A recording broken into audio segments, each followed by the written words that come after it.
Today, I'll tell you the unbelievable story of Emily Hayes, a poor waitress whose act of kindness pulled her into the dangerous world of New York's most powerful man. The neon open sign of Eddie's Diner buzzed weakly against the humid summer night, casting a faint red glow onto the sidewalk of a quiet Brooklyn street. Emily Hayes stepped outside, grateful to breathe in the relatively fresher air beyond the diner's greasy warmth. She rolled her shoulders to ease the ache from a 10-hour shift spent balancing plates and forced smiles. At 24, Emily had already learned that in New York City, life rarely handed out favors. Her universe was an endless loop of pre-dawn alarms, double shifts, and the persistent worry of how to stretch each dollar to cover rent for her shoebox apartment. She paused under the flickering street lamp by the curb, tugging her thin cardigan tighter around her to ward off a slight midnight chill. Tonight had been particularly draining. The dinner rush spilled into midnight with a surge of lonely regulars and drunk bar hoppers. Now it was past 1 a.m., and the city's pulse had slowed to an eerie lull. Emily glanced at her phone. 1:37 a.m. Damn, the last bus to her neighborhood had come and gone, which meant walking the dozen blocks home.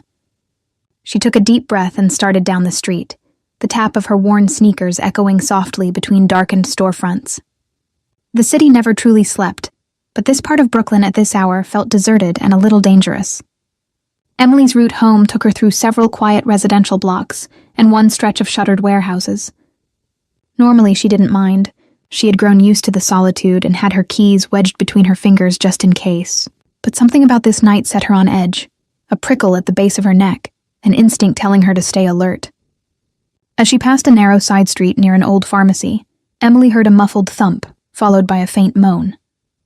She halted mid-step. The sound had come from the mouth of the dimly lit side street just a few paces back. Her first instinct was caution. At this hour, strange noises often meant trouble she couldn't afford. Yet as she peered into the gloom, she noticed a figure on the ground, slumped against a lamppost. Emily's heart kicked up its pace. Someone was lying on the sidewalk. For a moment, fear rooted her in place. New York had its share of passed-out drunks and homeless souls seeking rest, and intervening could invite unpredictability. But what if they were hurt? What if this person needed help? Don't do it, Em, she warned herself silently, recalling every horror story her coworkers traded about Good Samaritans getting robbed or worse. Still, she found her feet already moving off the main sidewalk toward the fallen figure. "Ma'am, are you okay?" Emily called out softly. Her voice wavered in the dark hush. The figure, a woman she could now discern, gave no response. Drawing closer, Emily saw the woman was older, maybe in her 60s, with short silver hair styled in a neat, expensive-looking cut. She was dressed far too well for this neighborhood. An elegant navy suit jacket now smeared with grime from the pavement, matching slacks, and one low heel that had fallen off and lay a foot away. A leather clutch purse had spilled open beside her, its contents strewn about. A few credit cards, a tube of lipstick, some cash, and what looked like prescription pills in a small plastic case. Emily knelt, ignoring the grit of the sidewalk biting into her knee through her uniform pants. Up close, the woman's face under the lamplight looked ashen, her eyes closed.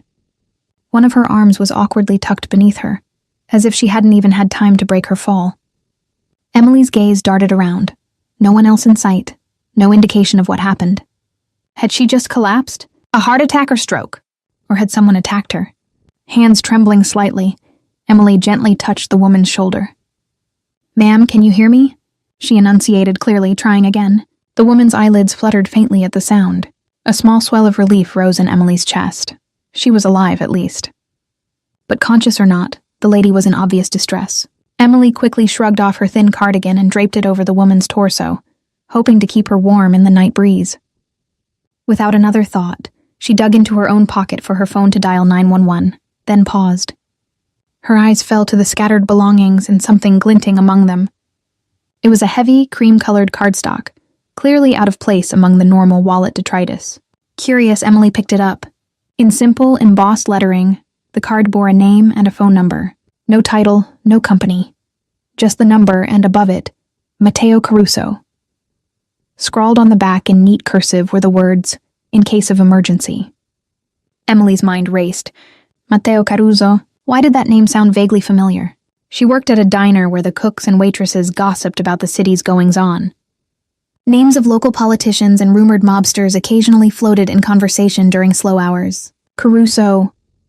Wasn't there some story in the news a while back about a Caruso? A businessman? No, something darker lurking at the edges of memory. But she couldn't place it right now. And the woman on the ground took priority. Whoever Matteo Caruso was, he was clearly important enough to have an embossed emergency contact card. This woman could be a relative, maybe his mother. It was just a guess, but given her age and the fact she carried his card, it seemed plausible.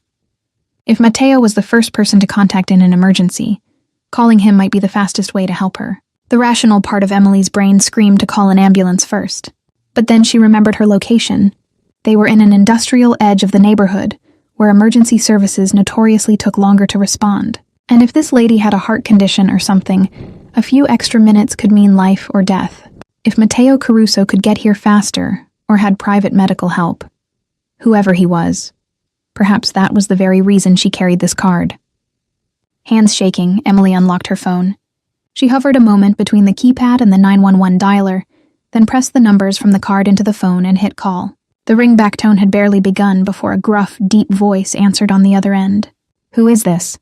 The male voice was tense and authoritative, each word crackling through the phone's tiny speaker with urgency and command.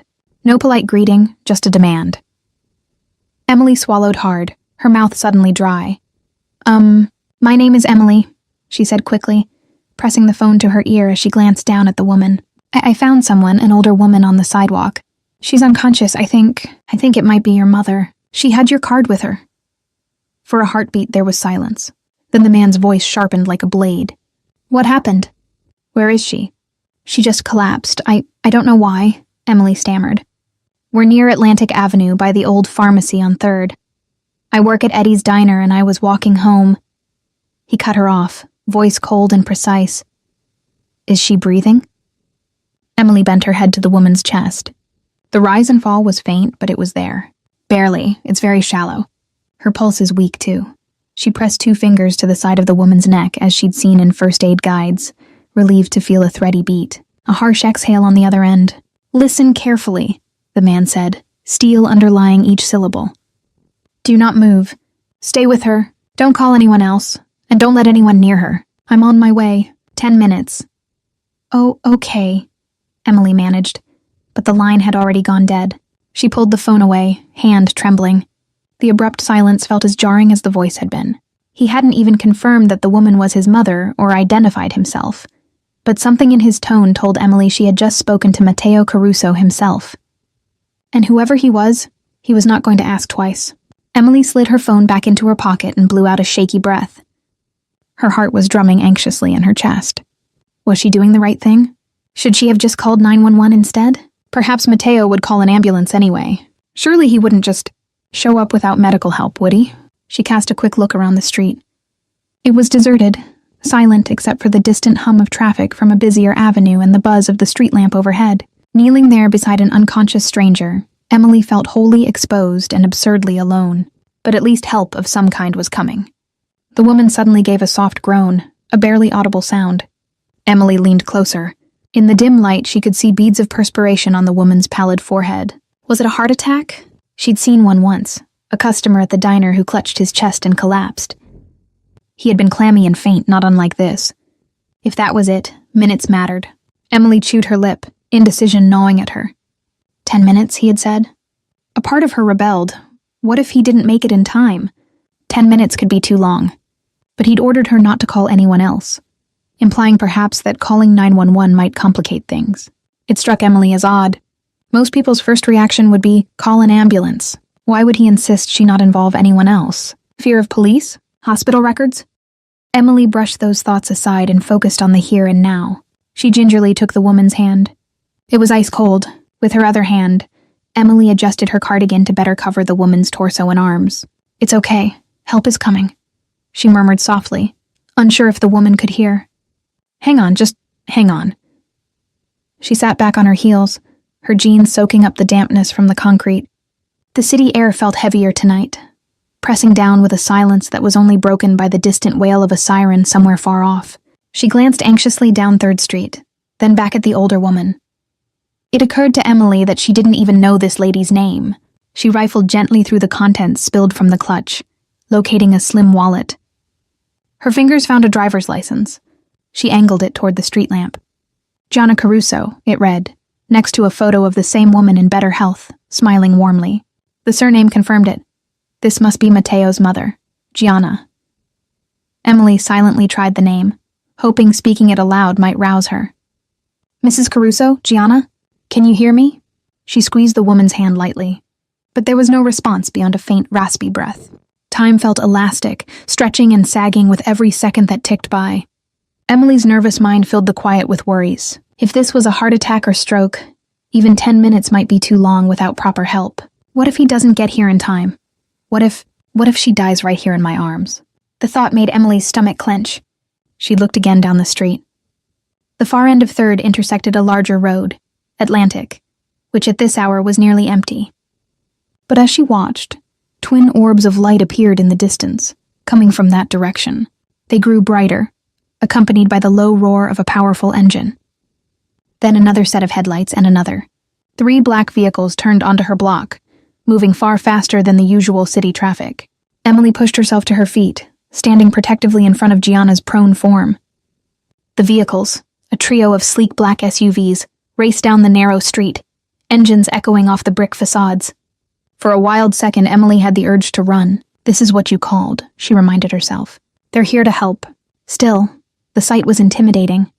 Tinted windows, no license plates visible, and they weren't slowing down until the first one braked hard just yards from where she stood. Tires screeched against asphalt. The lead SUV's headlights washed over Emily, momentarily dazzling her. Doors flew open in near unison across all 3 vehicles. Shapes emerged, dark figures in suits, moving with astonishing coordination. In the glow of the street lamp, Emily counted at least 8 or 9 men fanning out quickly, some scanning the shadows, others converging toward her and Gianna. Her heart slammed against her ribcage. This was not an ambulance crew or ordinary concerned family. The way they moved reminded her of Secret Service agents or a private security team, deliberate, efficient, and armed. Yes, now she could see the unmistakable bulge of holsters under jackets as a few of them passed through the lamplight. One man strode at the forefront, and even without seeing his face clearly, Emily knew instinctively who he must be. He moved with a singular purpose, the other men parting around him as he approached as if he commanded the very ground he walked on. "Emily?" he asked sharply as he neared, his gaze flicking over her before dropping to the woman on the ground. The way he said her name carried both recognition and impatience. She realized he must have come straight to her expecting the young woman who called. "That's me, I'm Emily," she said, voice a bit unsteady. She stepped back to give him room. She just collapsed. I was walking and found her like this." But Matteo Caruso was already on one knee beside his mother, barely hearing Emily's words. In the harsh white beam of a flashlight one of his men held, she finally saw him clearly. Matteo looked to be in his early 30s, tall and lean, dressed in a crisp charcoal suit despite the late hour. His dark brown hair was neatly trimmed, an elegant cut that matched the sharp angles of his clean-shaven jaw. But it was his eyes that struck Emily most. Intense and almost black in the low light, like twin voids consuming everything they focused on. Right now, they were fixed on Gianna with raw concern, tempered by tightly controlled fury. "Mom?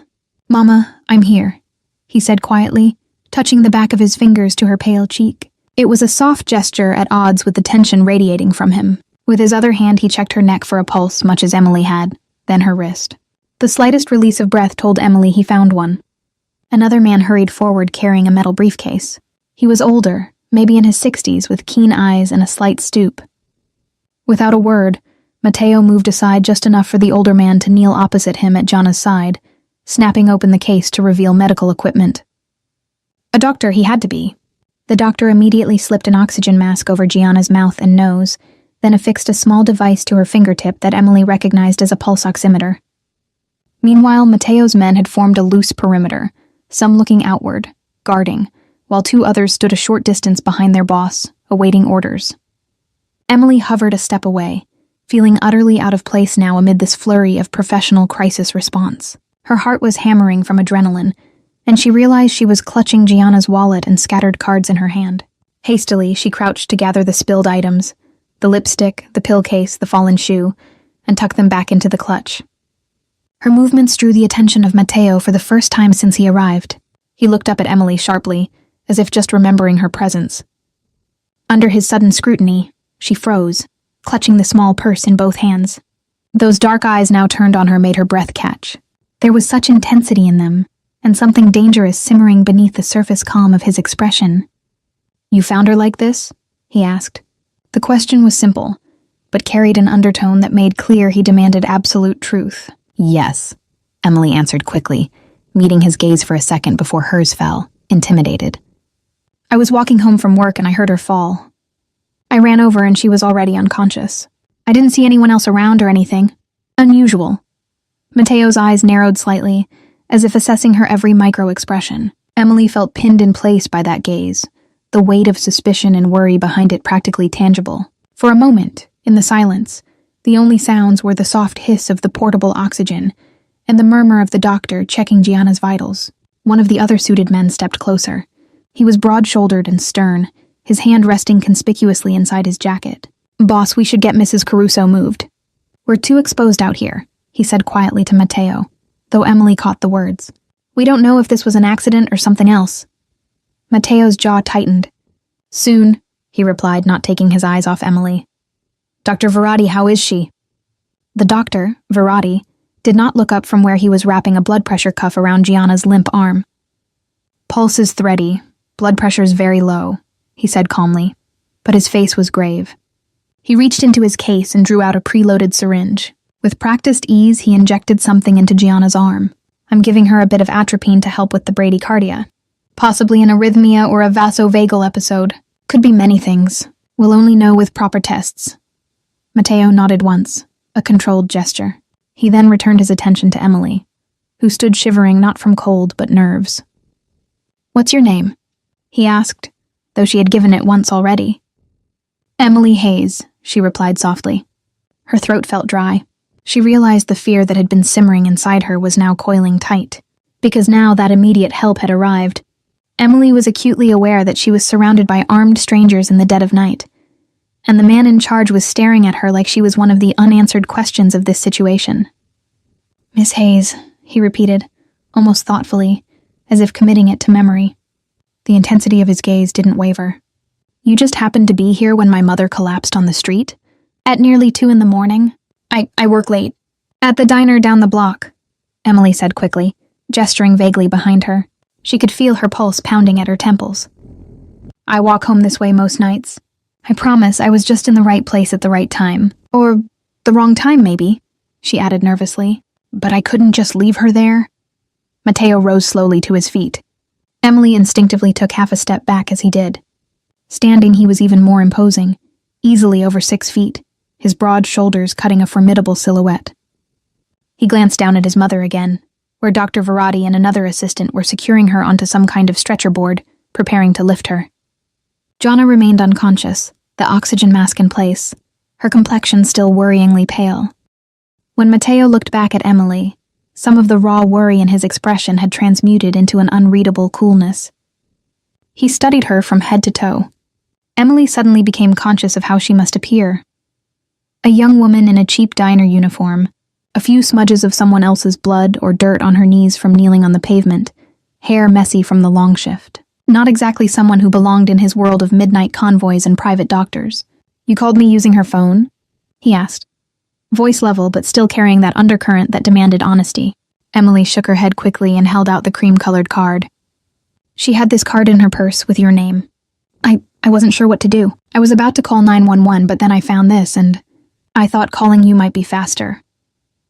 He took the card from her fingers, and as their hands briefly touched, Emily felt how cold her own were, and how warm his skin was by contrast. Mateo barely glanced at the card, slipping it into his jacket pocket. "You saw the name, and decided to call a stranger in the middle of the night. A number that could have been anyone, for all you knew," he said, a peculiar note in his voice. It wasn't quite a question. There was a trace of incredulity there, as if her choice made little sense to him. Emily flushed, not sure if she'd done something wrong. "It said in case of emergency," she replied, trying to keep her voice from trembling. "I thought it must be a family member or someone who could help. And you got here so fast. I mean, it felt like the right thing to do." For a heartbeat, Mateo just stared at her.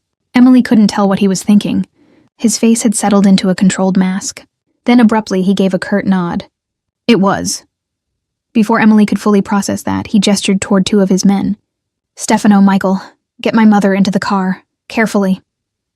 The two men holding the makeshift stretcher lifted Gianna smoothly. The doctor stayed by her side as they moved toward the nearest SUV. The group began loading her gently into the back of the vehicle, which Emily could now see was outfitted inside more like an ambulance than a normal car. There were medical supplies visible, even monitor screens flickering to life.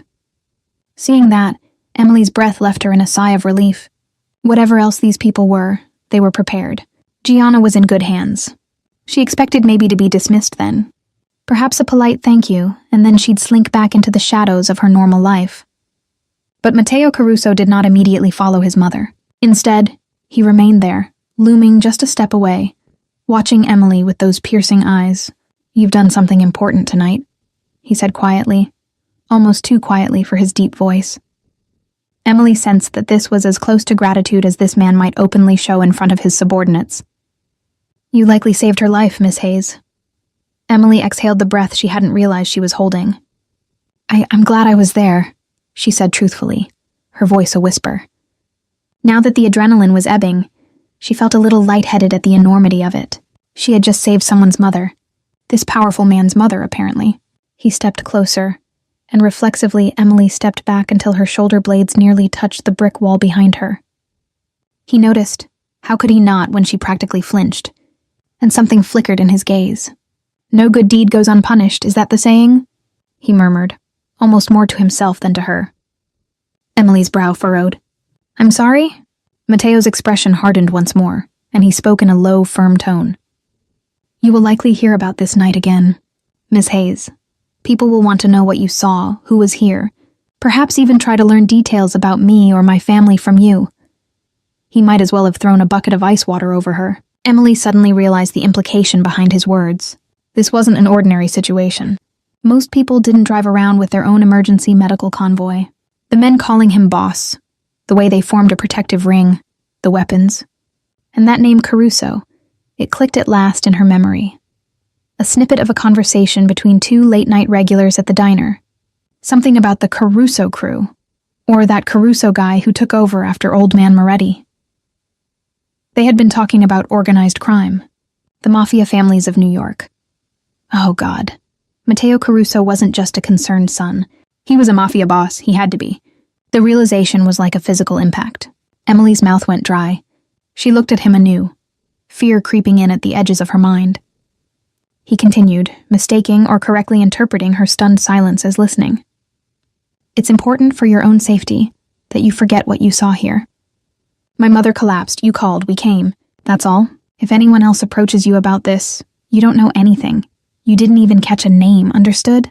Emily found herself nodding automatically. Understood, she whispered. The word came out more meekly than she intended. He studied her face, then said more gently, I'm not accusing you of anything. In fact, I owe you a great debt. The gentleness in his tone was surprising, almost jarring. Matteo reached into his inside jacket pocket, and Emily stiffened, a spike of alarm flashing through her. But he only pulled out a sleek black wallet. From it, he withdrew a thick fold of bills. Emily's pride kicked in a beat ahead of her caution. She shook her head and held up her hands. I don't want your money. Matteo paused, one eyebrow slightly arched in surprise. People probably didn't refuse him often. He looked at the cash in his hand, then back at her. Consider it a thank you for— No, Emily interrupted, her voice stronger this time. She swallowed hard and added more politely. Thank you, but that's not why I helped her. I'm glad she's going to be okay. He stared at her for a long moment, hand still extended with the money. Slowly, his fingers closed around the bills and he returned them to his wallet. Emily realized her heart was pounding all over again, but this time not from fear of the situation, rather from the audacity of refusing someone like him. She prayed she hadn't offended him irreparably. Matteo's expression was unreadable, but he gave a single nod. Very well. He slid the wallet away, then reached into his suit pocket and pulled out a simple business card, similar to the one she had found but with more detail. This one was black with silver lettering, Matteo Caruso, Caruso Industries, followed by a phone number. If you think of anything else about what happened, or if you need anything, he emphasized the word, you call this number. Day or night, it reaches me directly. Hesitantly, Emily accepted the card. Her fingertips brushed his again as she did, and she felt the faint tremor in her own hand. Mateo noticed that too, and his mouth pressed into a thin line, as if something about her obvious fear or nerves displeased him.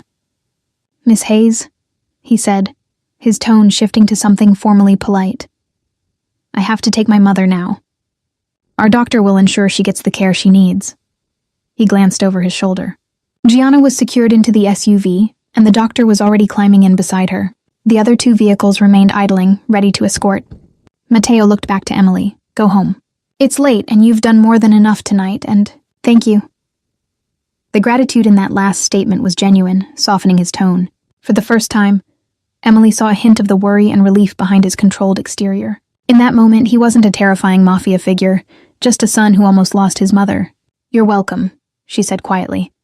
Then she remembered herself and added, thank you for getting here so fast. I hope she'll be all right. He gave the barest hint of a weary smile. So do I. Then, with a final lingering look, was it of caution? Respect? Mateo turned and strode to the SUV holding his mother. The other men began piling back into the vehicles with swift efficiency. The broad man who'd advised moving Gianna gave Emily a final once-over as he passed, a slight nod of acknowledgement, or perhaps warning, and then climbed into the driver's seat of the second SUV.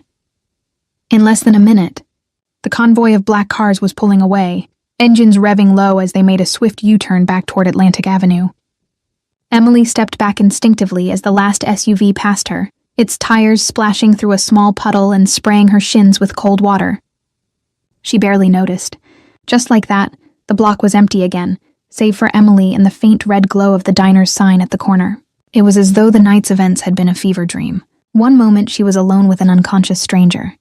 The next, a small private army had descended and vanished, taking the woman and leaving Emily with nothing but adrenaline tremors, and Mateo Caruso's business card clutched in her hand. She realized her cardigan was still draped over Gianna, now gone with them. A shaky laugh escaped her lips at the absurdity of it all. That was her favorite, and only, black cardigan. But she supposed if that was the worst she'd lost tonight, she'd consider herself lucky. Luck. Was it luck that she had walked by at that exact moment? Or something else? Emily didn't know. But as she finally forced herself to move and continue the journey home, she felt the weight of Mateo Caruso's last warning settle on her. Forget this night. For your own safety. She slipped his card into her pocket and hurried along the sidewalk, feeling suddenly exposed now that the adrenaline was ebbing. Every distant rustle or flicker of a shadow made her jump. The gravity of what had happened was sinking in. If Mateo Caruso was indeed who she suspected, then she had stepped briefly into a shadowy world that most people only hear about in whispers or read in sensational headlines. A world that did not tolerate loose ends or witnesses. By the time Emily reached her small apartment building, she was trembling with exhaustion. Each creak of the rusty stairs to her second-floor unit set her nerves on edge again, and she fumbled her keys twice before getting the door unlocked. Inside, the air was stuffy and quiet. She deadbolted the door behind her and leaned against it, eyes closed. Images flashed behind her eyelids. Gianna's pale face, Mateo's intense stare, the gun that one of the men had subtly pointed toward the darkness as they arrived, as if expecting an ambush. The moment she realized just who she had called for help, Emily pressed her hands to her face and let out a long, shaky breath. Holy hell, she whispered to the emptiness of her one-room apartment. It smelled faintly of the fried onions she'd cooked last night, a mundane detail that somehow grounded her. Toeing off her shoes, Emily numbly went through the motions of getting ready for bed, shedding her soda-stained waitress uniform and pulling on an oversized t-shirt. The physical routine helped keep the swirling thoughts at bay, just enough for her to function. Before lying down, she carefully retrieved Mateo's card from her pocket. She hesitated only a moment, then slipped it between the pages of a paperback on her shelf. Part of her was tempted to throw it away, to remove any trace of him and this whole situation from her life. But another part of her, a curious, foolish part, she chastised herself, couldn't quite do it. Finally crawling into her narrow bed, Emily stared at the ceiling, which was illuminated by the sickly orange glow of a streetlight outside her window. Sleep did not come easily. Every time she closed her eyes, she saw that street again, heard the echo of that commanding voice. Don't call anyone else. She saw those men emerging from the dark, guns at the ready, and realized belatedly how easily things could have gone differently. If she had been someone else, someone looking to exploit the situation, or someone who had hurt Gianna, what would those men have done? Despite Matteo's cold precision, he had restrained his suspicion to words. But Emily had the distinct feeling that if he truly thought she was a threat, she might not be lying safely in her bed right now. That thought alone was enough to make her break out in a sweat. She kicked off her blanket and rolled onto her side, willing her racing heart to slow. It's okay, she whispered to herself in the darkness. They have no reason to hurt you. You helped them. And indeed, rationally, she believed that. She saved Gianna, and that earned at least some goodwill. Even so, Matteo's warning replayed in her head. People will want to know what you saw. What had he meant? Who? Police? Reporters? Or worse, rival criminals? The idea of becoming a target or person of interest to anyone in that world was terrifying. If a mafia boss's mother had been in danger tonight, could it have been foul play? The protective, tactical way his crew arrived suggested this was more than a simple health scare. Emily's mind conjured up frightening scenarios. Maybe someone had tried to kidnap Gianna, or worse, to send a message to Matteo. If that was true, then Emily had accidentally inserted herself into a conflict far above her pay grade. She groaned softly and pressed a pillow over her face as if to block out her thoughts. None of this was anything she could solve or even confirm now. All she could do was heed his advice, try to act normal, and keep quiet. Eventually, exhaustion caught up with fear, and Emily drifted into a restless sleep just as dawn began to edge gray light around her curtains. 3 days passed with agonizing slowness, and for 3 days Emily uttered not a single word about that night to a soul. Not that she had many people to confide in. Her circle mostly consisted of colleagues from the diner, and a neighbor or two she exchanged nods with. She certainly wasn't going to waltz into work and announce, "Guess what happened to me? I saved a mafia boss's mother and got a late-night visit from the mob." So she carried on as usual, or tried to. She went back to working double shifts, letting the clatter of dishes and the jingle of the diner's door distract her. But she was keenly aware of things she never paid much mind to before. A black sedan idling too long across the street. A pair of suited men who came in for coffee and stared at her a bit too intently, the way the cook turned up the old radio, mentioning something about a weird unsolved incident uptown. She held her breath, but it was about an unrelated burglary. By the 3rd day, Emily started to feel a bit less like jumping at her own shadow. Maybe, she told herself, nothing more would come of it. Maybe Matteo Caruso and his entire world would simply forget her, the way she was trying to forget them. His mother would recover. Life would go on. The bruise on her reality would fade. It was a sultry Friday afternoon when Emily's fragile sense of normalcy was upended once more. The lunch rush had just tapered off at Eddie's diner. Emily was refilling the ketchup bottles at the counter, half listening to her coworker Tina gossip about a regular, when the bell over the door chimed. Tina's eyes went wide, looking past Emily's shoulder out the front window. "Wow," she muttered, nudging Emily none too subtly. "That guy's definitely not from around here." Emily turned, following Tina's gaze. Parked directly outside the diner's front window was a gleaming black town car, the kind that screamed money. And stepping out of it was a man in a tailored navy suit, the midday sun catching on the watch at his wrist that probably cost more than her car, if she had a car. Her heart did a funny flip of recognition when she saw his face. It was Matteo. Gone was the shadowy midnight uncertainty. In broad daylight, he looked every bit the successful young businessman. Or mob boss. Sunglasses shielded his eyes, but she'd never forget that commanding posture, even as he closed the car door and adjusted his cufflinks. 2 other men got out from the front of the car. 1 driver, 1 passenger, clearly bodyguards by the way they scanned the street before trailing a few steps behind him. He was coming here, for her. "Emily, you know that guy?" Tina hissed in a half-whisper, already moving to wipe down a non-existent spill on the counter as an excuse to keep watching him. Emily's throat went dry. She hadn't expected him to come here. Maybe a phone call or a letter, but not walking into her workplace in broad daylight. It took her a beat to collect herself. I think he's a relative of the woman who... You remember I mentioned that old lady I helped the other night? The one who collapsed? It's her son. Tina's eyebrows climbed high on her forehead as she processed that. Her son? He looks like he stepped off Wall Street. And he's coming in asking for you, girl. What did you do? Rescue the Queen of England. Before Emily could respond, the diner door swung open, and the bell tinkled furiously, as if as alarmed as she felt. Matteo Caruso removed his sunglasses, revealing those intense dark eyes. They swept the diner's modest interior, bypassing the scattered customers until they landed on her. Their gazes met. Emily felt her pulse jump. She tried to read his expression. There was a slight relief in it, maybe, and purpose. He approached with a measured stride, his two silent guardians taking a seat at a booth near the entrance, clearly giving him space yet remaining alert.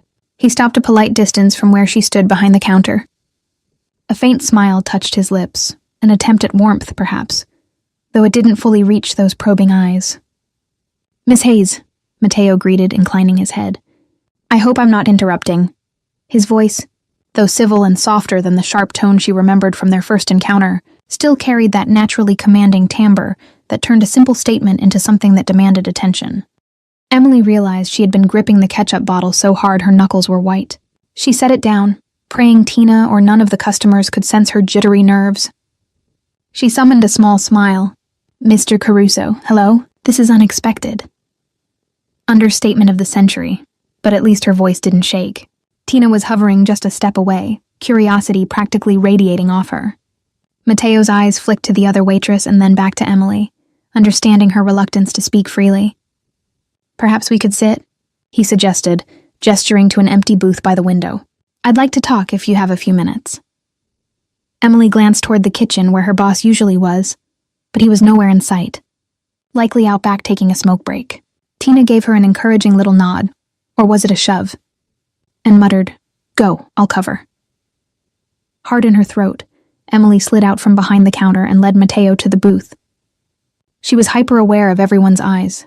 Tina's, the cook peering through the service window, the older couple down the aisle who had gone silent over their pie as he passed. It wasn't often someone in a suit worth thousands darkened their door. She slid into the vinyl seat opposite him. He sat smoothly, unbuttoning his jacket in a fluid motion as he did. For a moment, neither spoke. Up close in the daylight, she noticed he looked slightly tired, faint shadows under his eyes, as if he hadn't been sleeping well. "I apologize for coming to your workplace," Matteo said after a pause, his tone genuinely courteous. "But I needed to speak with you, and I didn't have a personal number to reach you. I thought it best to thank you in person, properly." Out of the corner of her eye, Emily could see Tina hovering in the periphery, pretending to clean, but clearly eavesdropping. She also saw one of Matteo's men at the door, arms folded, trying to look inconspicuous and failing. "It's okay," Emily replied quietly. "I'm just glad your mother is all right. She is all right, isn't she?" A small but real smile curved his lips at the mention of his mother. "Yes, thanks to you. She's stable and recovering now, resting at home." He hesitated, then added in a slightly softer voice, "She asked about you, you know." "About me?" Emily blinked in surprise.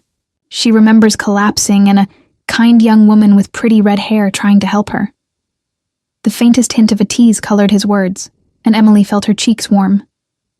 "My mother would like to meet you when she's well enough to thank you herself. In the meantime," he reached into his jacket again, and this time Emily managed not to flinch. He withdrew a long, thin black velvet box and placed it on the table between them. He slid it gently toward her. "This is for you." Emily eyed the box, then looked back at him. Her stomach fluttered with a mix of apprehension and curiosity. "What is it?" "A token of gratitude," Matteo said. "Please, open it." Aware that several sets of eyes in the diner were watching, Emily slowly lifted the lid. Inside, nestled in satin, was a delicate gold bracelet. It was clearly expensive, the fine links interspersed with tiny, sparkling stones that could very well be real diamonds. It caught the sunlight in a dazzle that made her heart skip.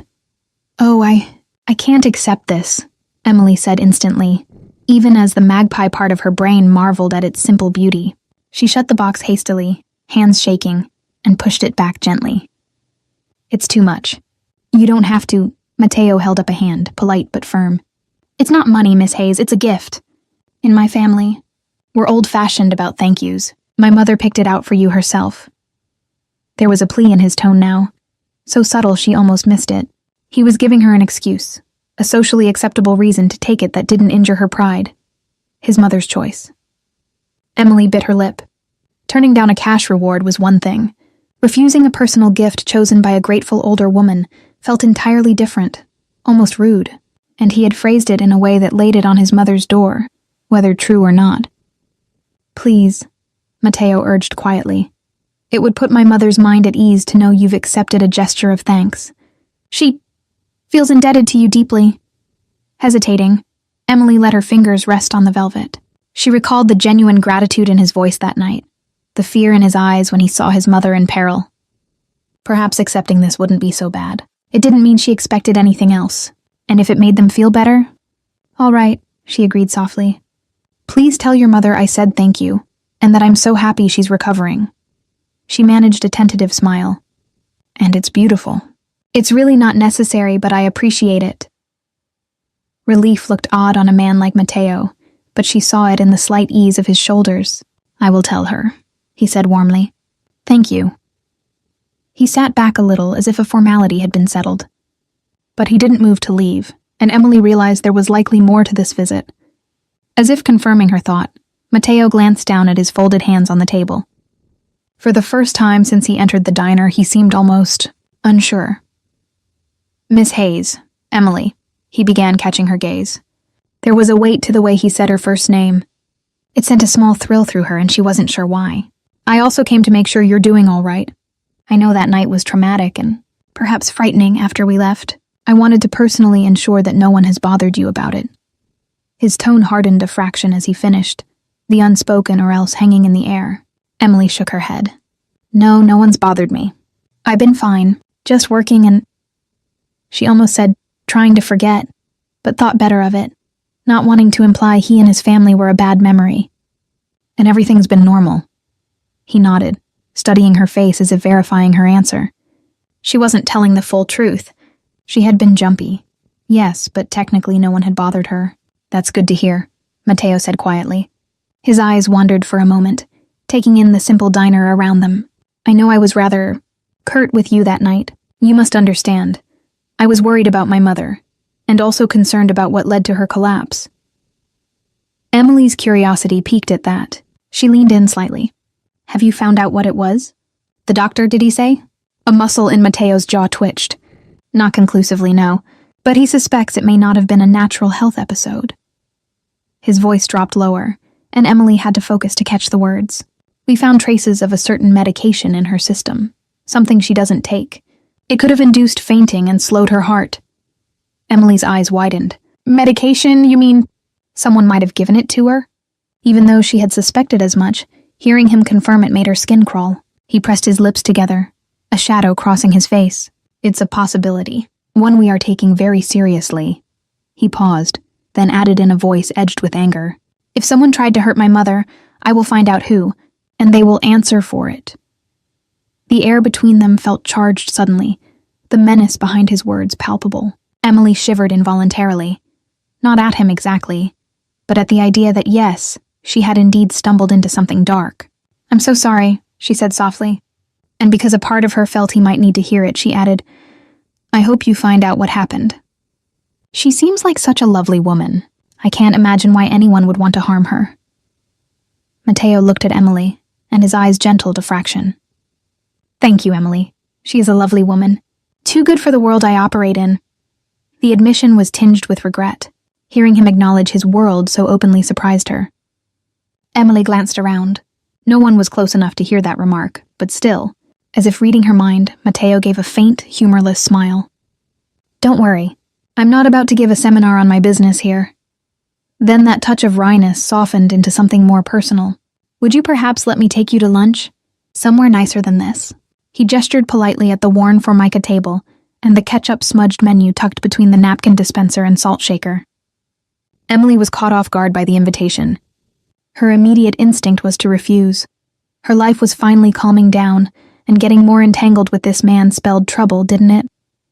And yet, there was a sincerity in his offer, and something in his posture that looked almost hopeful. The memory of their intense midnight encounter was still fresh, but here in daylight, with him showing politeness and even a hint of charm. She found her fear of him easing ever so slightly. She couldn't forget who he was, but she also recalled the vulnerability she glimpsed when he thought his mother might die. I'm still on shift, she said, half an excuse, half apology. I already spoke with the owner, Mr. Kaczynski, is it? Mateo replied. He agreed to let you take a break. In fact, he seemed keen on it. Of course he was. Mr. Kaczynski practically melted when well-dressed rich folks came by. He probably assumed Mateo was some corporate big shot. Or worse, he somehow recognized him from the papers and was too afraid to refuse. Either way, her boss was obviously not going to be a barrier. Emily's heart fluttered. This felt like a crossroads. She could say no, take the bracelet and slip back into safe obscurity, chalk this up as a weird episode in her life. Or she could accept and see just a little further into Mateo Caruso's world. The thought thrilled and terrified her in equal measure. One look into Mateo's steady, waiting gaze, and Emily found herself saying, "Okay, I can take a lunch break." His smile was small but genuine this time. Excellent. He stood, extending a hand in a gentlemanly gesture to help her from the booth. She hesitated only a fraction before placing her hand in his and rising. His grip was warm, secure, reminding her of how he steadied his mother's hand on the pavement that night. Tina shot her a look that was equal parts amazed and mischievous as Emily grabbed her purse and scribbled her clock out on the staff timesheet by the register. "I'll be back," Emily murmured to her friend, who just gave a silent, "You better tell me everything" waggle of her brows. Mateo escorted her out, one of his men swiftly moving ahead to open the diner door for them. On the sidewalk, the sun beamed down bright and hot, making Emily squint. The driver already had the back door of the town car open, the engine purring quietly. As Mateo guided her toward the car, Emily heard a whistle from somewhere across the street. Catcall or surprise, she wasn't sure, but she flushed nonetheless. She was keenly conscious of how it must appear. A waitress from a dumpy diner being ushered into a luxury car by a man like him. It felt like a scene from a movie. He must have sensed her sudden self-consciousness, because once they were both settled in the back seat and the door shut, he said kindly, "Relax. I know this is unusual for you. I just want to talk a bit more without prying ears, and make sure you get a decent meal as part of my thanks." As the car pulled away, gliding smoothly into traffic, Emily took a deep breath and nodded. The interior smelled of leather and a faint trace of his cologne, a clean, refined scent that made her head swim slightly in the enclosed space. "All right," she agreed softly, folding her hands tightly in her lap to still their trembling. "Let's talk." To Emily's surprise, Mateo did not take her to an extravagant 5-star restaurant. Instead, after a short drive, they arrived at a quiet Italian trattoria tucked away on a tree-lined street in a nicer part of Brooklyn. It was the kind of place one might easily overlook. A family-run gem with checkered tablecloths and a chalkboard sign out front, advertising the day's specials in looping cursive. "I hope you don't mind Italian," Mateo said as the car came to a stop. "The owner is an old friend. It's closed to the public right now for a private event, but he owed me a favor and let me have a corner." There was a note of something in his voice. Pride, maybe, or apology for the secrecy. "Italian sounds great," Emily assured, and it did.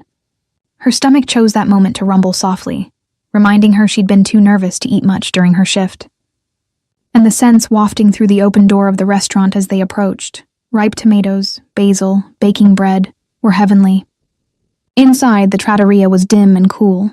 A jovial older man in a crisp white shirt, presumably the owner, greeted Mateo effusively in Italian, clasping his hand and patting his shoulder in a familial way. They conversed briefly. Emily caught the man glancing her way with a kind smile and a word that sounded like Bella, which made her cheeks warm. Mateo introduced her simply as a friend, which also made her heart unexpectedly flutter. They were led to a small table near a window that looked out onto a tiny courtyard garden. True to his word, the main dining area was empty save for them, though Emily noticed 2 of Mateo's ever-present guardians had taken discreet seats at the opposite end of the room, giving the illusion of privacy while clearly keeping watch. Over fresh bread and olive oil, conversation came more easily than Emily expected. Mateo asked about her. How long had she worked at the diner? Was she from New York originally? Simple things. She found herself answering without hesitation. Yes, Born and raised in Queens. No, waitressing wasn't her life's ambition, but college hadn't been financially feasible after her mom passed away, so she'd started working, and 1 year bled into the next. He listened attentively with genuine interest, which both flattered and puzzled her. She doubted a man like him often paid mind to the mundane details of a life like hers. In turn, Emily cautiously asked him about his mother, sticking to safe topics. He spoke warmly of Gianna's charity work with local churches, how she still insisted on baking biscotti to send him at Christmas, as if he were a boy away at camp.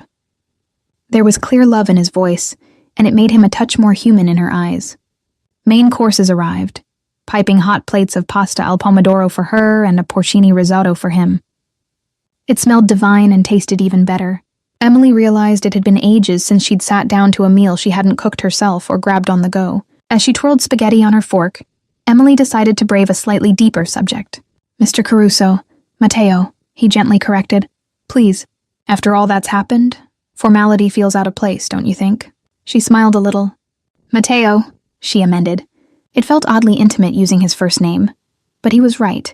"I was wondering, if it's not my place to ask, tell me, but why was your mother out there that night by herself? I mean, it seemed odd her being alone in that area." Matteo took a moment to answer, finishing a bite of risotto and dabbing his mouth with a napkin. "She wasn't supposed to be alone," he said, frustration evident in his tone, even though she could tell he was trying to stay composed. She had a driver and a security escort earlier in the evening. She'd been at a friend's house for dinner. Stubbornly, she insisted they drop her off a block from home so she could walk and enjoy the air. It's something she's done often. She values her independence, and our neighborhood is usually safe, watched. He sighed, and that faint glimmer of anger flickered in his eyes again. "It was my error. I didn't foresee that someone might attempt to approach her on her short walk. We believe someone intercepted her, maybe tried to talk to her, stress her into sending a message to me, or perhaps even drugged her quickly, as the doctor's findings suggested. We found her driver knocked out cold in his car around the corner. He'd been tasered. That's how we know it was a deliberate act." Emily's hand flew to her mouth. "That's awful." It also aligned with the suspicion that had been growing in her mind. "Yes," Matteo's voice was grim. "They came after my family, after an innocent woman, to get to me." His fist clenched on the table, then he consciously relaxed it, noticing Emily's startled glance at the sudden show of anger. "Forgive me. It still makes my blood boil."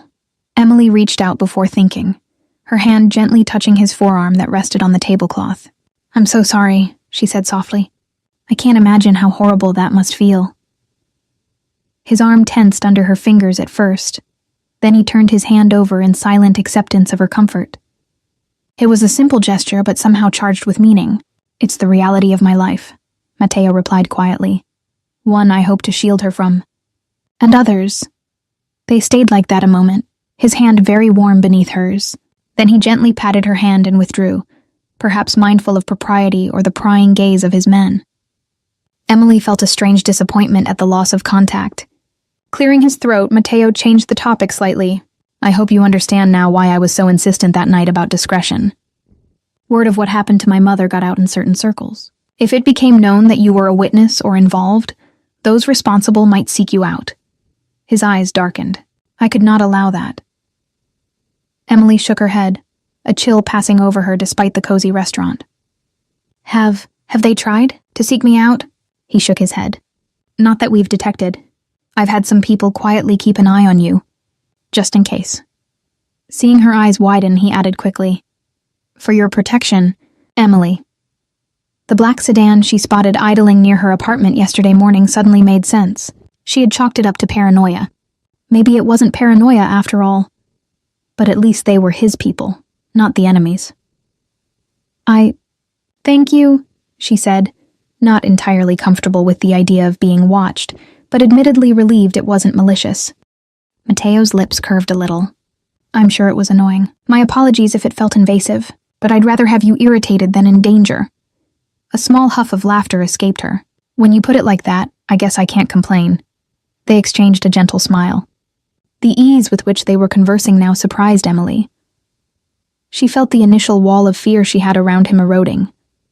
He was still the same man who had frightened her that first night. She could never forget the chilling authority in his voice. but he was also undeniably more than that. A devoted son. A man carrying heavy responsibilities who could show kindness and humor. The plates were cleared. The owner himself brought 2 cannoli and espressos on the house and winked at Emily when Matteo wasn't looking, as if to say good job. She couldn't help but blush. As she finished the last sweet, creamy bite, Emily realized she had nearly lost track of time. Lunch break at the diner certainly didn't usually stretch this long. "I should probably get back to work soon," she said reluctantly, glancing at the clock above the wine bar. Over an hour had passed. Of course. Matteo signaled for the check, which was waved off by the owner with a playful scold that he wouldn't hear of it. He then stood and offered his hand once more to help her up from the table. But this time, when her palm met his, a sudden commotion from outside shattered the peaceful bubble of the afternoon. Raised voices echoed from the street, followed by a loud bang that made Emily jump, and Matteo's grip on her hand tightened protectively. One of his bodyguards was instantly at the door, peering out, while the second moved closer to shield Matteo and Emily where they stood. "It's fine," the guard by the door called back, though his stance was tense. "Just a car backfiring down the block. A couple of punks on bikes got startled, that's all." Emily realized her heart was hammering. Everyone in the restaurant had instinctively frozen at the noise. Matteo's men poised to react, the owner behind the bar crouched in alarm. It was as if they all half expected something terrible. Perhaps they did. Matteo's face had gone cold, his eyes narrowed toward the door. In that split second of perceived threat, she saw the other side of him surface. The boss, the man who deals in danger as a matter of course.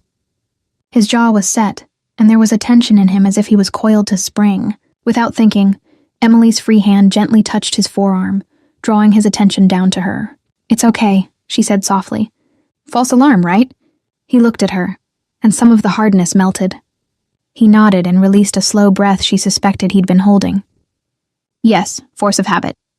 They left the restaurant after warm goodbyes to the proprietor. Outside, the sunny street was indeed just as calm as before, save for a faint lingering scent of burnt exhaust. But Emily noticed Matteo's men were extra vigilant as they escorted her back into the car. The drive returning to the diner was short, but a heavy quiet had settled. Matteo appeared lost in thought, perhaps already reassembling his protective mental armor now that their pleasant lunch was over. Emily sneaked a few glances at him. His profile was sharp against the daylight, handsome in a severe way. This man who had shared a laugh with her over cannoli minutes ago now seemed distant, preoccupied. She wondered if he regretted spending this time, letting his guard down. Maybe he was thinking of all the work he had to do to track down whoever attacked his mother, or maybe it was about her. Perhaps he felt guilty, bringing an innocent like her into his orbit even this little bit. Perhaps it was on impulse, but Emily decided to speak some of the thoughts swirling in her mind. "Matteo," she began softly, and he turned his head to meet her eyes. "Thank you for lunch. It was really nice, and I appreciate you making sure I was okay these past few days." "You have nothing to thank me for," he said quietly. "If anything, I'm trying to repay my debt to you. You don't owe me." "I do," he insisted, voice firm but not unkind. "You saved my mother. In my world, that creates a bond. A life for a life of sorts. You will always have my protection, whether you want it or not." His words should have frightened her a little. Talk of a bond and his protection. But the way he said it was almost gentle, as if it was simply a fact she needed to accept for her own good. Emily hesitated, then asked the question that had been nibbling at her since the night in the alley. "Why?" He frowned slightly. "Why what? Why did whoever it was go after her? Was it really just to get to you? I mean, who are these people?" She wasn't sure how far she could push, but to her surprise, he answered without rebuke. "A rival," Matteo said plainly. "An organization that wants territory, influence. The city isn't big enough for everyone to have a peace peacefully. They think I'm too soft, because I haven't engaged them openly. So they test boundaries, and sometimes they do horrible things like this to provoke a reaction or send a message." Matteo held out his arms in a gesture of surrender. "You have me where you want me. I came alone, as asked." "Pat him down," the bald man ordered his crew. The masked man approached Matteo cautiously, gun-trained, and roughly patted Matteo's waist and legs. He pulled a small pistol from Matteo's ankle holster with a grunt of satisfaction and tossed it aside. Emily's heart sank. Their precautions had been thorough. "Now," Mateo said, voice hard. Let her go. The bald man shook his head. This isn't a simple hostage swap, Mr. Caruso. Our boss wants a word with you. From behind a container stepped a fourth figure Emily hadn't seen arrive. A tall, thin man with silver hair and cruelly sharp features. He was dressed in a crisp suit, adjusting his cufflinks as if this were a business meeting. He looked to be in his late 50s, early 60s, but held himself with youthful arrogance. Mateo's eyes narrowed at the sight of him. Victor! He spat, confirming for Emily that this was Victor Kozlov, the rival who had orchestrated all this. Kozlov smiled a snake's smile.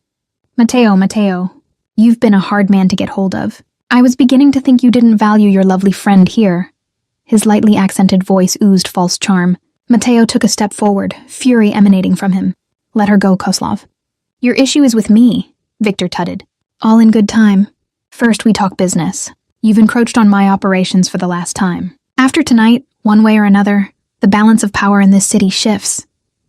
Mateo held out his arms, chest heaving, in a gesture of resolve. You have me. Kill me if that's what you want. But let her go, she's innocent. Emily's breath caught. Hearing him so readily offer himself, tears welled despite her efforts to stay brave. No! She cried, voice cracking. Don't. The brute nearest her clamped a hand over her mouth, muffling her protest. Kozlov chuckled. Touching. But this isn't about simply killing. If I wanted you dead, Caruso, I'd have done it already. Snipers are terribly efficient these days. He began to pace slowly, like a lecturer. No, what I want is your complete capitulation. You will transfer control of certain assets to me. You will step down from your position in the commission and publicly endorse my interests. In short, you will make me the new king of New York's underworld. Then, maybe, I let you and your pretty friend sail off into the sunset. Live quiet lives, far away. Mateo's face was stony. You know I can't do that.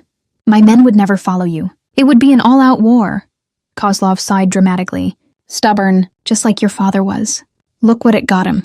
6 feet under, and you scrambling to keep hold of half of what he built. Mateo flinched ever so slightly at the mention of his father. Better to die on your feet than live on your knees. Victor's pleasant facade dropped, anger flaring. Always the romantic. Did you know, dear Emily, he called over towards her, that his father executed one of his own loyal capos just for talking peace with me? Bloodthirsty clan, the Carusos. Perhaps it's time that bloodline ended. Something in Mateo seemed to snap. Emily saw it in the sudden tautness of his posture. Victor, he said dangerously, if you harm her, I swear to God. You're in no position to threaten, Kozlov barked, pulling a gun of his own from inside his suit. He aimed it squarely at Mateo's chest. His men tensed, training their weapons as well, though they seemed to be waiting for some signal. This was spiraling towards violence fast. Emily's mind screamed for something, anything she could do. The brute's hand had left her mouth when Kozlov began talking, and now he stood a few feet away, attention fixed on the confrontation. She still had slack in the rope tying her to the post. She glanced down. At her feet lay the heavy metal cylinder of an old dock cleat, rusted through on one side, likely broken off from somewhere. Slowly, she crouched and worked her fingers around it. It was loosely attached to a short plank, but she felt it budge. If she could free it. She tugged harder, adrenaline lending silent strength. It gave way, a chunk of wood and metal, rough and weighty, now in her hands. Emily's heart thundered. The brute guard was closest, maybe 4 feet from her, side-turned as he watched the standoff. The others were further, focused on Mateo. She had one shot. Summoning every ounce of courage, Emily lunged within the tiny radius the rope allowed and swung the heavy cleat fragment directly at the brute's head. It connected with a sickening thunk. He crumpled to the ground without a sound. For an instant, time froze. Then chaos exploded. The masked man shouted, "Hey!" and turned his gun toward Emily, eyes wide at the unexpected resistance. Mateo seized that moment. From somewhere on his other ankle or waist, he flicked out a small blade. He must have had another hidden weapon. With a swift motion, he slashed upward, catching the distracted masked man's gun arm. The man yelled, the firearm clattering to the concrete as he clutched his gashed arm. Simultaneously, Mateo pivoted and drove an elbow into the bald man's throat as he swung his pistol toward him. The older man choked, staggering. A gunshot rang out. Everyone froze for half a heartbeat. Kozlov had fired, but in the confusion his shot went wide, pinging off a metal crate. Mateo didn't hesitate. He lunged for cover behind a nearby forklift, disappearing from Victor's line of sight. "Get him!" Koslov screamed, backing up and firing twice more in that direction. The bald man recovered enough to scramble toward another stack of pallets for cover, pulling a second gun from his ankle, while the masked thug hastily stooped for his dropped weapon with his good hand. Amid the sudden firefight, Emily struggled to untie the rope binding her to the post. Her fingers fumbled at the knots uselessly. She felt oddly detached, shock threatening to take hold, but she forced herself to focus. She had to get free. Bullets whizzed, sparks flying as one ricocheted off the metal post inches from her. She yelped, curling instinctively. She saw Mateo pop out from cover and fire the masked man's own pistol, now evidently in his possession, at Koslov, forcing the older man to duck behind a barrel. The bald man aimed and unloaded 2 shots at Mateo's position. Mateo darted to another stack of drums, using the shadows and clutter of the pier to his advantage. It was a full-on gunfight now, and aside from Mateo's acquired handgun, it was 3 against 1. The brute she knocked out was still motionless. 1 down at least. Emily knew if she didn't get out of the way, she was as good as collateral damage. Gritting her teeth, she started rubbing her rope bindings against the sharp edge of the broken cleat piece still in her hand. Perhaps the rusted metal could fray the rope. Above the din of gunfire, sirens suddenly wailed in the distance. Police? The harbor patrol? Perhaps someone in the area reported the shots. Koslov cursed loudly. "Wrap it up now!" The masked man, bleeding from his arm, gripped his pistol and began advancing toward where Mateo had last fired from, while the bald man provided cover fire. Mateo returned fire, hitting the masked thug in the leg. The man howled and went down on one knee. In that moment, Koslov broke from cover and ran straight at Emily. Before she could react, he grabbed her, yanking her upright by the rope and pressing his gun to her temple. She gasped at the sudden vice-like grip and the cold metal against her skin. Mateo emerged from behind a stack of pallets just in time to see it. He froze, gun raised but unable to get a clear shot at Victor without hitting Emily. His eyes met hers across the distance, fierce, desperate. Victor panted, using Emily as a shield between him and Mateo.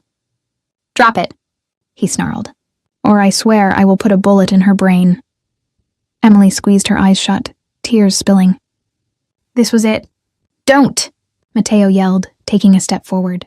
"Drop the gun, Caruso," Koslov barked, digging the barrel harder against Emily's temple. She whimpered involuntarily. For a terrifying couple of seconds, no one moved. Then slowly, Mateo knelt and set the pistol on the ground, sliding it away. He raised his hands, chest heaving. "Let her go, and I'll do whatever you want," he said, voice raw with emotion. "I'll give you the Empire, disappear, anything, just... please." Victor sneered triumphantly, and started to back toward the nearest car, an old sedan presumably theirs, dragging Emily with him. "If I recall, that's more or less where we started. But too late, my boy. I think I'd prefer to send a message with both of your bodies."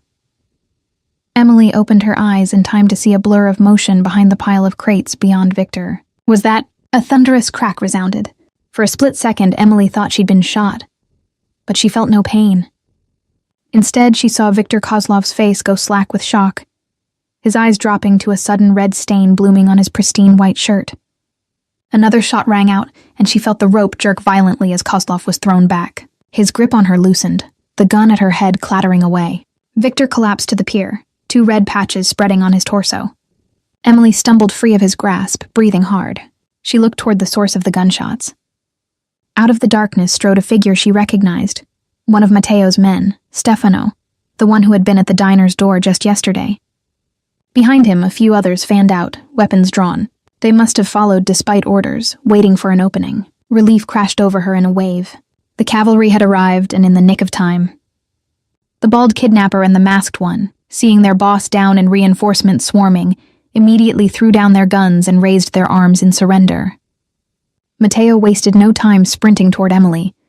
She could barely stand as the adrenaline faded, legs buckling. But he caught her, strong arms wrapping around her trembling form just as her knees gave out. "Emily," he murmured, cradling her head against his chest. She clung to him, sobbing in earnest now, all the terror and relief pouring out. "It's okay, I've got you.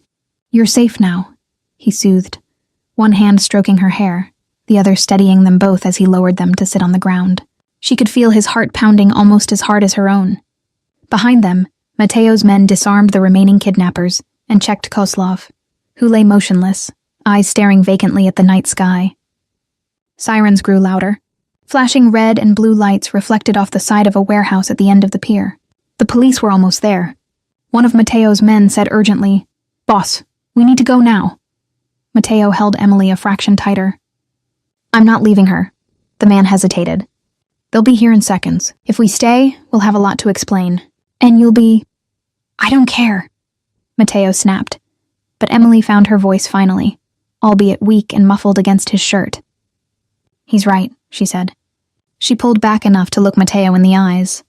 "You have to go. The police, if they catch you here—" He cupped her face, worry etched in every line. "I won't leave you to deal with this alone. You're hurt." Only then did Emily realize she must look a fright. Blood smeared from her split lip, a bruise forming on her temple, wrists raw from rope. One of the other men approached, a phone pressed to his ear. "Boss, it's your mother. She heard something over the police scanner about gunfire at the docks. She's worried." Mateo's jaw clenched in frustration. Emily managed a tiny pained smile and placed a hand over his on her cheek. "Go," she urged softly. "I'll be okay. It's over."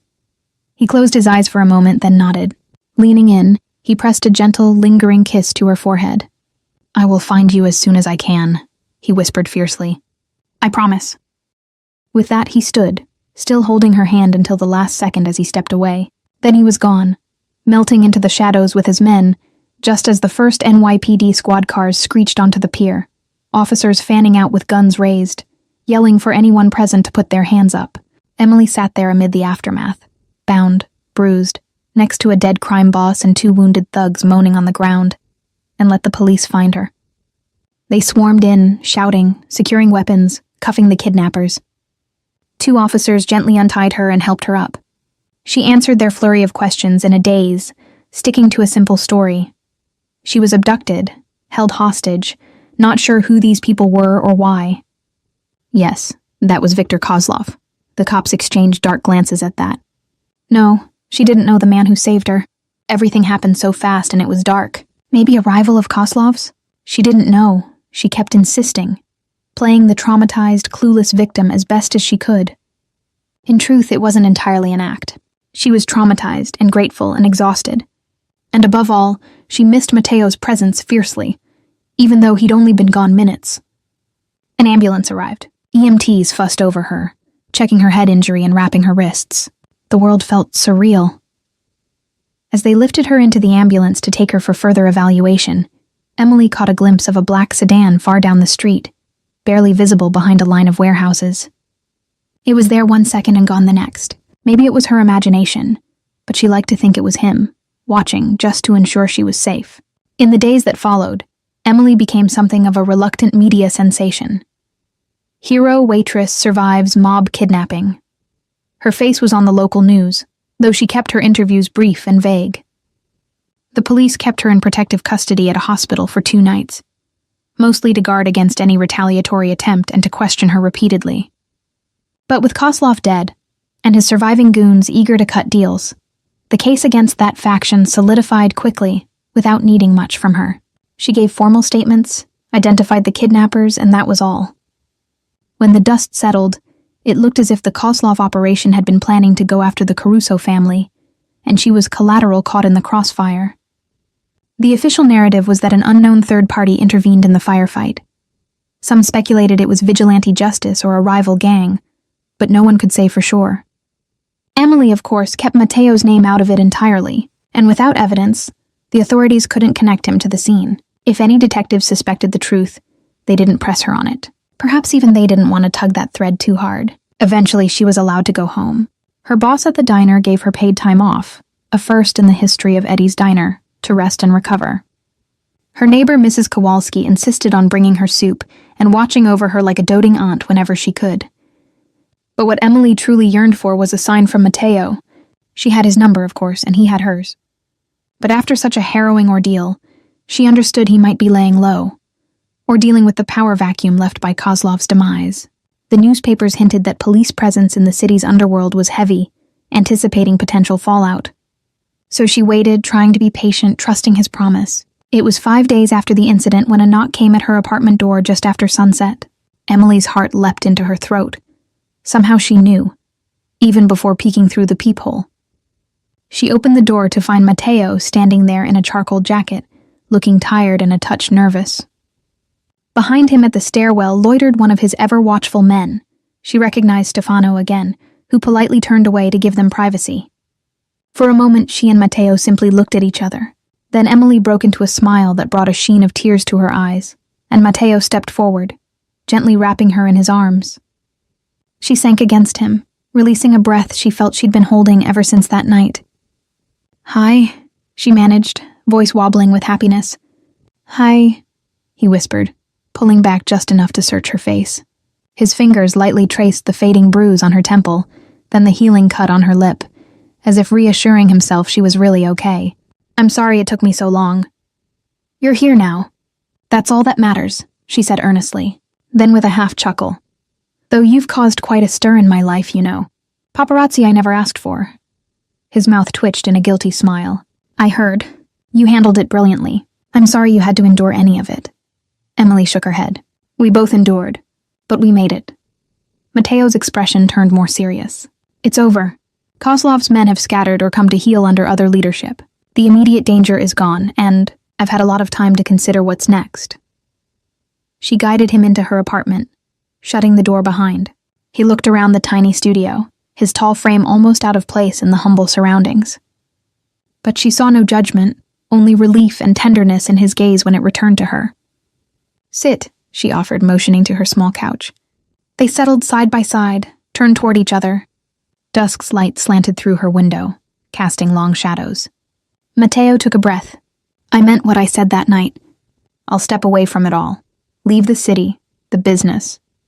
If it means keeping you safe. Keeping us safe. My father's empire. I've realized it'll consume me otherwise. Or get those I love killed. I was ready to hand it over to that madman to save you, and I have no regrets." He reached for her hand, threading his fingers through hers. "There are already others eager to fill any void. Let them fight over it. I want no part." Emily felt a warmth and admiration swelling in her chest. She knew what it meant for someone like him to walk away. "Are you sure?" she asked gently. "It's a huge step. Your family, your allies. My mother supports it fully," he interjected. "She wants nothing more than to see me out of harm's way and happy." When I told her, about you, about wanting a different life, she nearly cried with joy. That made Emily smile. She had yet to properly meet Gianna, but from his stories she felt like she knew her a little. "And what will this different life look like?" she asked softly. Matteo smiled, a real, hopeful smile she'd only seen hints of before. "However we want it to. We could stay in New York, try to live quietly under the radar, or go somewhere far from here, start fresh. My legitimate business ventures provide enough wealth to live comfortably in any corner of the world." He paused, lifting her hand to his lips and brushing a kiss over her knuckles. "But all of that is meaningless if it's not something you want too. I know I'm asking a lot. Your life was perfectly normal until I stumbled into it. I can't promise everything will be a fairy tale. There might be echoes of my past that follow. But I can promise you won't face them alone. I'll spend the rest of my days protecting and cherishing you if you'll let me."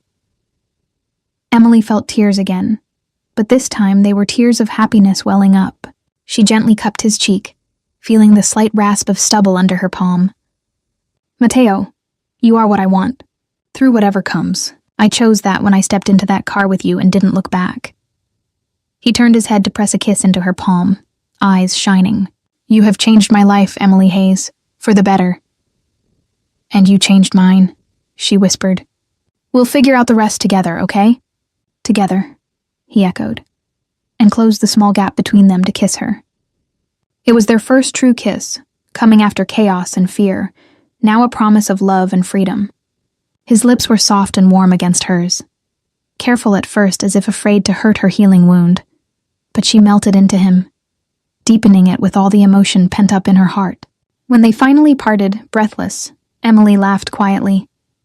"You know, if someone told me a week ago I'd be kissing a Mafia prince in my apartment, I'd have said they were insane." Matteo chuckled, resting his forehead against hers. "Fate has a strange sense of humor.